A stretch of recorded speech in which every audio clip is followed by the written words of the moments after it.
Most games have two parts. First is your main mission, and the second is your side quests. President Donald Trump already has a lot of main missions, like his liberation tariffs and his peace pursuit in Ukraine. We've talked a lot about his main mission, so tonight we are talking about his side quest. And that is a nuclear deal with Iran. Remember, Trump himself walked out of that deal in 2018, but now he wants to sign a new one, presumably a better one. But he's not asking Iran to begin talks, he's threatening them. Let me quote what he said last week. If they don't make a deal, there will be bombing. It will be bombing the likes of which they have never seen before. So Trump is threatening to bomb Iran. And it's not just empty talk. The US has moved B-2 bomber planes to Diego Garcia. Take a look at these satellite pictures. You can see at least 6 B-2 bombers. These can carry the heaviest American bombs and nukes, weapons that can strike targets deep underground, targets like Iranian nuclear sites. And now look at the location. Diego Garcia is a joint US-UK base in the Indian Ocean. It's around 3,900 kilometers from Iran. Trump is also moving warships to this region. One aircraft carrier is already in West Asia. That's the USS Harry S. Truman. Now, Trump is sending a second carrier, the USS Carl Vinson. That's a lot of air and maritime power near Iran. So clearly, Donald Trump is sending a message. Come to the talking table or prepare for the worst. And how is Iran responding? Their supreme leader gave a speech on Monday. He vowed to hit back in kind. The enmity from the US and Israel has always been there. They threaten to attack us, which we don't think is very probable. But if they commit any mischief, they will surely receive a strong reciprocal blow. Does that mean no talks? Well, not necessarily. Iran's president says he is ready for indirect talks. But he will not engage directly with the United States. He wants a middleman. And who will that be?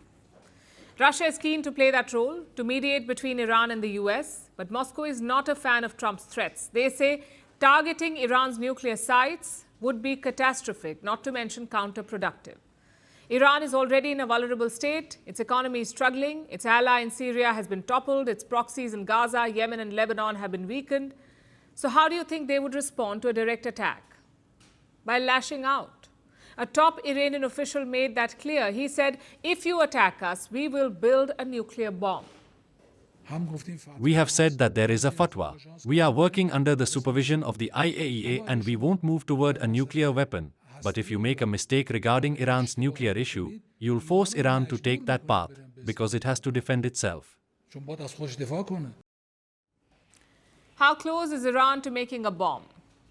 They could produce weapons-grade uranium in 2 weeks. After that, it's just a matter of months. So Iran is very close to making a nuclear bomb, which is why Donald Trump is suddenly keen on a deal. Iran, too, is open to restarting talks, but they have certain concerns. For starters, Iran wants the US to lift sanctions. Only then will they engage in direct talks. Secondly, there is a trust deficit. Iran went through all of this with Barack Obama. When he was president, Iran signed a nuclear deal, and they kept their end of the agreement. It was America that walked out under Donald Trump. So naturally, the Iranians are a bit apprehensive. They feel that Trump cannot be trusted. The question is, how do you break this deadlock? You need a trusted mediator, someone who Trump and the Iranians can rely on. Like I said, Russia is eyeing that role. But it's not clear if they have the bandwidth. After all, Moscow has its own peace talks with Ukraine. Another option is China. Beijing has offered to play a constructive role, but their sympathies clearly lie with Iran. The implementation of the Joint Comprehensive Plan of Action has been disrupted by a U.S. withdrawal. The United States should show political sincerity and return to the talks as soon as possible. Sanctions, pressure, and coercion will lead to nowhere. Arab countries are also prime candidates like the UAE or Oman. They're also well placed to mediate the talks. Whoever steps up, one thing is clear, This is a great opportunity to revive the nuclear deal. Trump recognizes the importance of such an agreement. It would unlock millions of barrels of oil, it would free up West Asian shipping lanes, and it would de-escalate regional tensions.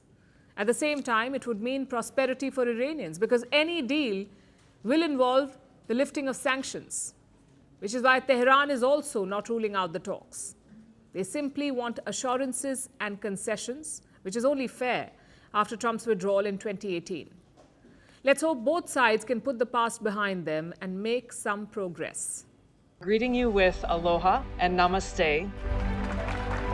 I love India. Presence, occupation of a territory by another country pertains to India, what we saw in Kashmir.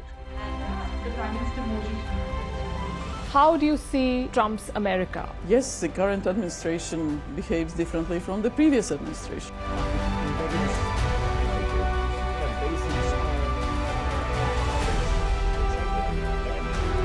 Are you saying that there are foreign powers who are trying to bring down the current government in Syria? Exactly. Bluntly, Iran, maybe Russia too. Prime Minister Modi committed to South-South, cooperation. Not over 50%. Is Ukraine prepared to pay the price for that peace? No compromises at the cost of territorial integrity and sovereignty.